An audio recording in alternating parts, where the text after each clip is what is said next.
السلام علیکم ورحمۃ اللہ وبرکاتہ۔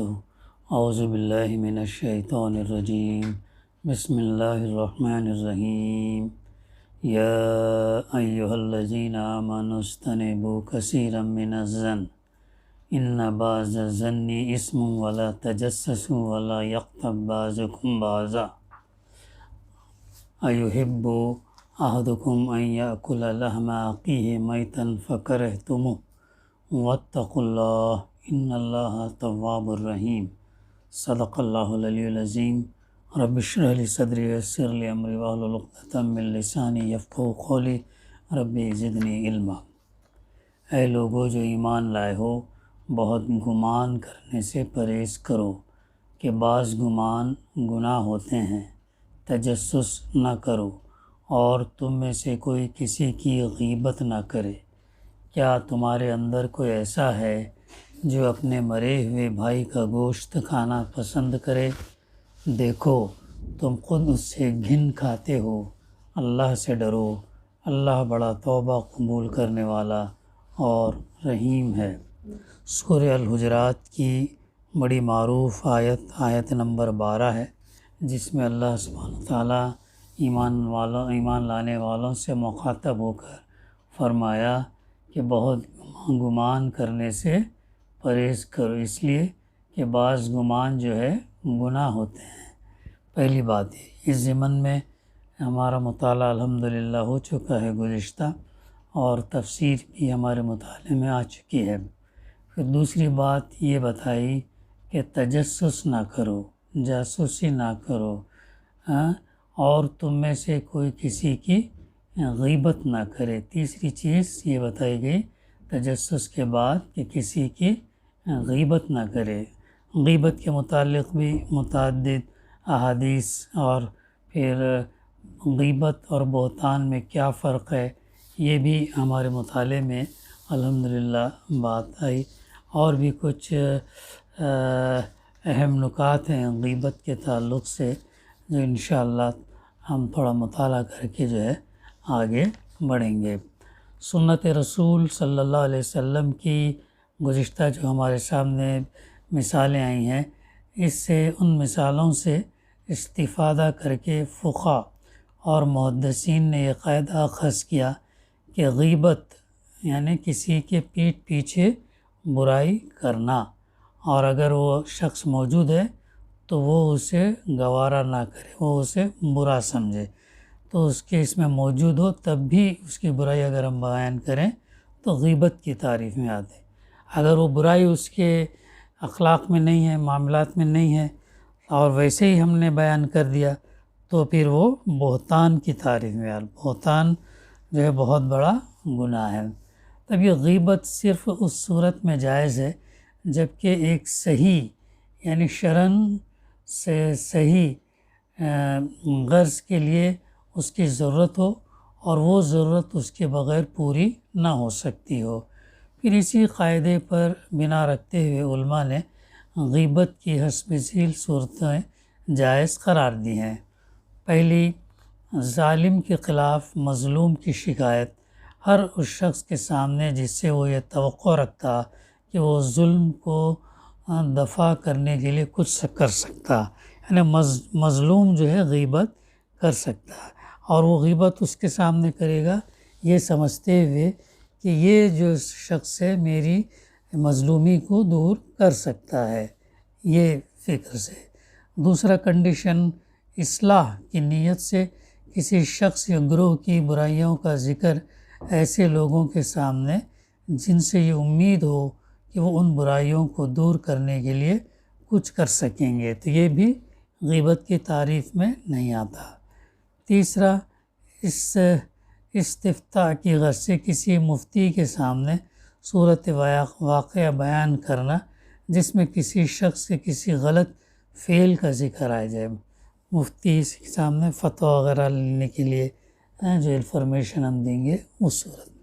چوتھا کنڈیشن، لوگوں کو کسی شخص یا اشخاص کے شر سے خبردار کرنا تاکہ وہ اس کے نقصان سے بچ سکیں، مثلاً راویوں، گواہوں اور مصنفین کی کمزوریاں بیان کرنا بالاتفاق جائز ہی نہیں، واجب ہے، کیونکہ اس کے بغیر شریعت کو غلط روایتوں کی اشاعت سے، عدالتوں کو بے انصافی سے اور عوام یا طالبان علم کو گمراہیوں سے بچانا ممکن نہیں ہے۔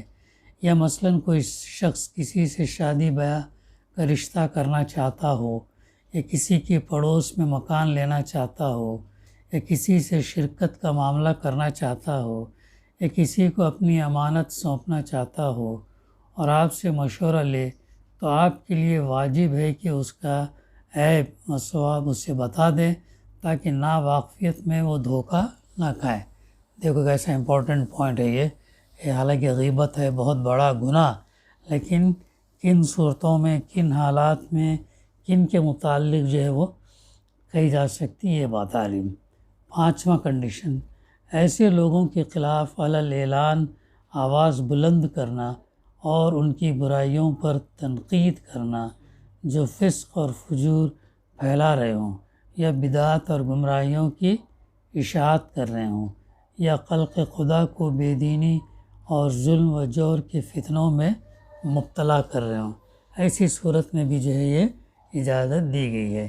6 سچویشن، جو لوگ کسی برے لقب سے اس قدر مشہور ہو چکے ہوں کہ اس لقب کے سوا کسی اور لقب سے پہچانے نہ جا سکتے ہوں، ان کے لیے وہ لقب استعمال کرنا بغرض تعریف نہ کہ بغرض تنقیص۔ تو یہ وہ حالات ہے۔ ان مستثنیٰ صورتوں کے ماسوا پیچھے کسی کی بدگوئی کرنا مطلقاً حرام ہے کہا گیا، یعنی اتنی سختی سے اس کی نوٹس لی گئی کہ کسی کے پیٹھ پیچھے اس کی برائی کرنا مطلقاً حرام ہے۔ یہ بدگوئی اگر سچی ہو تو غیبت ہے، جھوٹی ہو تو پھر بہتان ہے۔ دونوں کا فرق یہاں پہ واضح طور سے ہم جو ہے سمجھ سکتے ہیں۔ اور 2 آدمیوں کو لڑانے کے لیے ہو تو چغلی ہے۔ شریعت ان تینوں چیزوں کو حرام کرتی ہے۔ اسلامی معاشرے میں ہر مسلمان پر یہ لازم ہے کہ اگر اس کے سامنے کسی شخص پر جھوٹی تہمت لگائی جا رہی ہو تو وہ اس کو خاموشی سے نہ سنے بلکہ اس کی تردید کرے، اور اگر کسی جائز شرعی ضرورت کے بغیر کسی کی واقعی برائیاں بیان کی جا رہی ہوں تو اس فعل کے مرتکبین کو اللہ سے ڈرائے اور اس گناہ سے باز رہنے کی تلقین کریں۔ اللہ کے رسول صلی اللہ علیہ وسلم کا ارشاد ہے، اس کا ترجمہ یوں ہے: اگر کوئی شخص کسی مسلمان کی حمایت ایسے موقع پر نہیں کرتا جہاں اس کی تذلیل کی جا رہی ہو اور اس کی عزت پر حملہ کیا جا رہا ہو، تو اللہ تعالیٰ بھی اس کی حمایت ایسے مواقع پر نہیں کرتا جہاں وہ اللہ کی مدد کا خواہ ہو۔ اور اگر کوئی شخص کسی مسلمان کی حمایت ایسے موقع پر کرتا جہاں اس کی عزت پر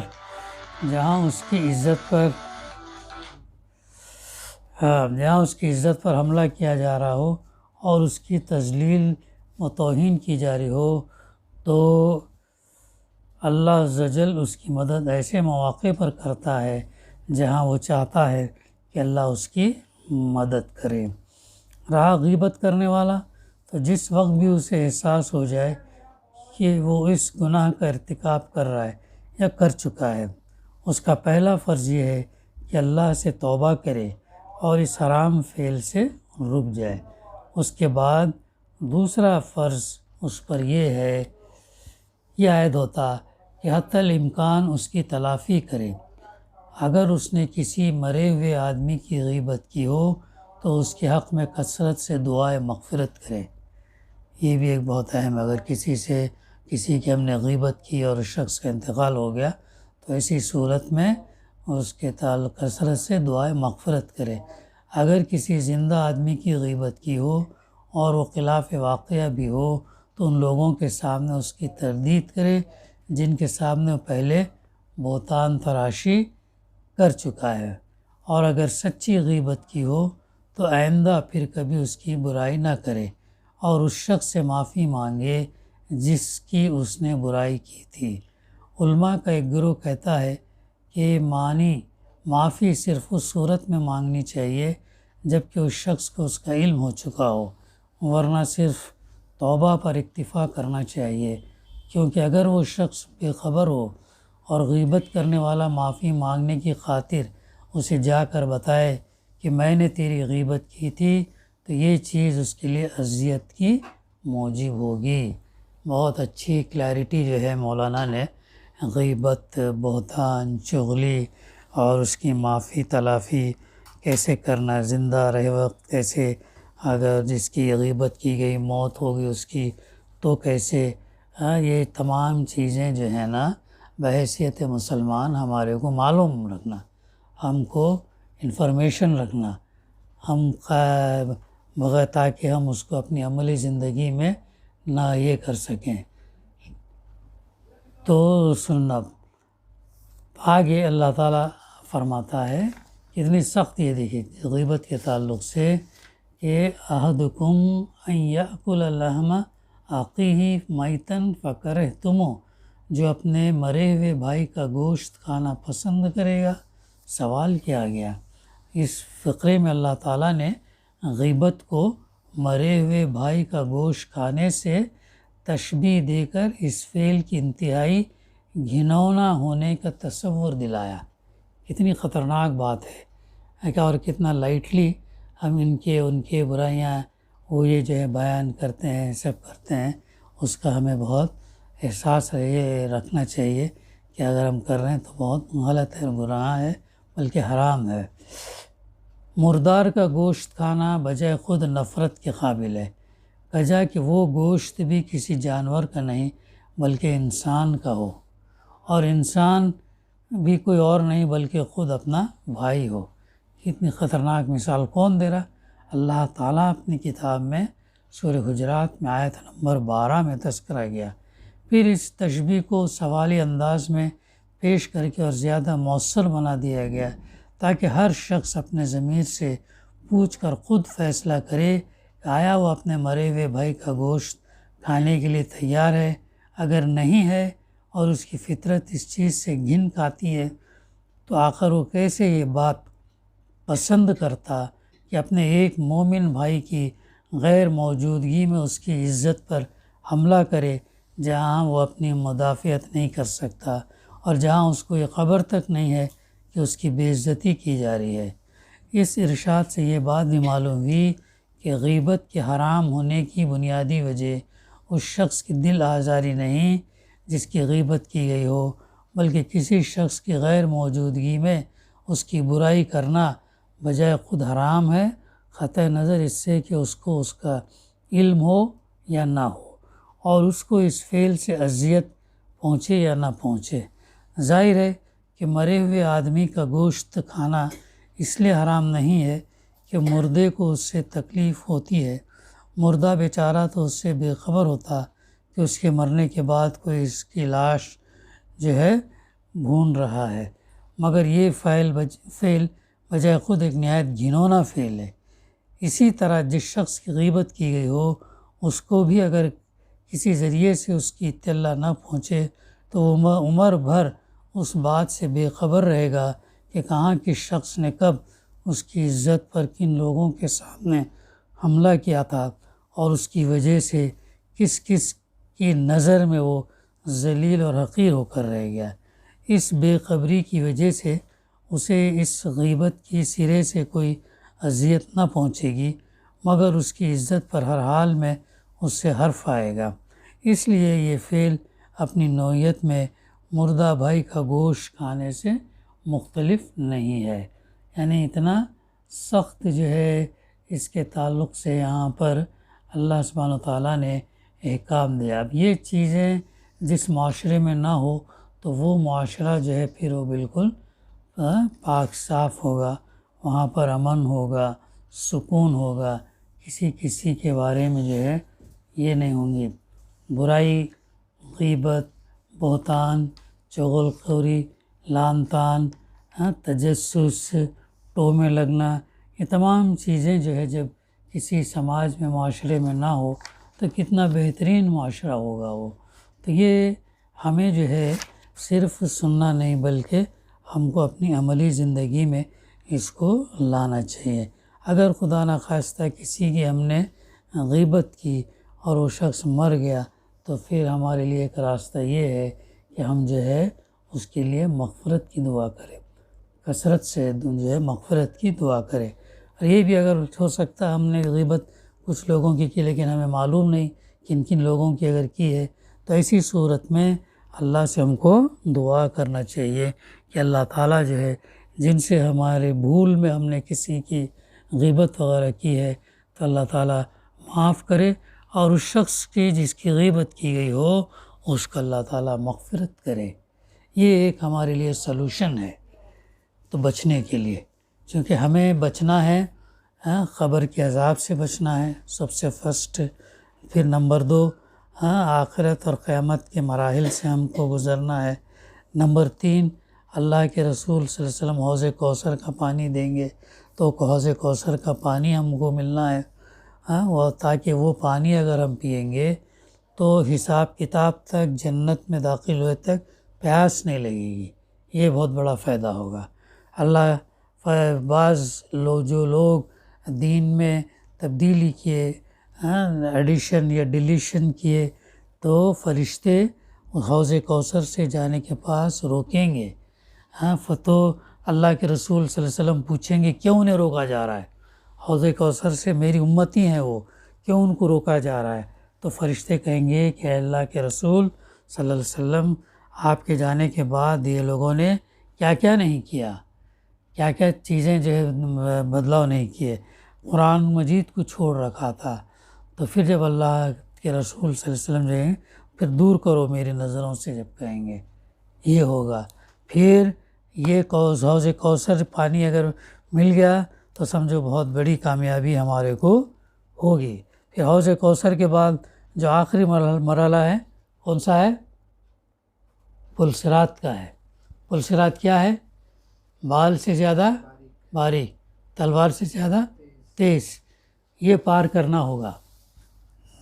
حوض کوثر میں یہ ہو گیا، قیامت کے مناظر وہ پار ہوئے، خبر کے عذاب سے بچے، تو پھر اس سے ہم کو سابق آئے گا پل صراط، اور پل صراط سے وہی آدمی گزر سکے گا جس کا ایمان اور عمل صالح اس کے اچھے ہوں، جس کا اور اس کے ایمان اور عمل صالح کے حساب سے نور رہے گا۔ بعض کا نور اللہ کے رسول صلی اللہ علیہ وسلم نے مثال دی ثنا سے حضر موت تک دور تک رہے گا، اور بعض کا نور تھوڑی تھوڑی دور تک رہے گا، اور بعض کا نور صرف ان کے قدموں کے نیچے رہے گا۔ تو جس کا جیسا ایمان اور جس کا جیسا عمل صالح ویسا اس نور کے ساتھ دوڑیں گے اور وہ پار کرے گا۔ تو بہت خطرناک مراحل ہے، بہت خطرناک مراحل ہے پل صراط جو ہے بہت تو اس لیے اپنی دعاؤں کے اندر اس کو بھی شامل کرنا، خبر کے عذاب سے اللہ تعالیٰ نجات دے، آخرت کے مراحل سے ہم کو گزار، حوض کوثر کا پانی ہم کو نصیب فرما، اور پل صراط سے گزار۔ 4 چیزوں کی جو ہے اللہ سے دعا کرنا، تب جا کے جنت میں جو ہے پھر سکون کی سانس ہم جو ہے لے سکتے۔ پریشانیاں، غم، فکر، بیماری، بلائیں، یہ تمام چیزیں دور ہوں گی۔